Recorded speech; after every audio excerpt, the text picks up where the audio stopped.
Do you know many people are having trouble with resetting their HP Pavilion G6 to factory settings? Don't worry.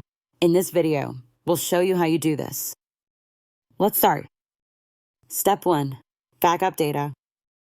Back up all your important data and files, as the reset process will erase everything on your device. Step 2. Access startup. Restart your laptop and press the Escape key repeatedly to enter the startup menu. Step 3. Open Recovery. In the Startup menu, press F11 to launch the HP Recovery Manager. Step 4. Choose Reset. Within the HP Recovery Manager, select Troubleshoot and then choose HP Recovery Manager to start the reset process. Step 5. Complete Reset.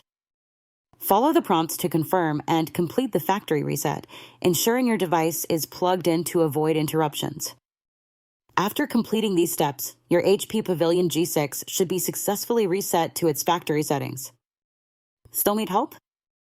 Visit our website for the complete manual. There you will also find questions and answers from other HP users. Did you find this video helpful? By subscribing, you help us continue to answer users' questions. So, subscribe to our channel. Thanks for watching and see you in the next video.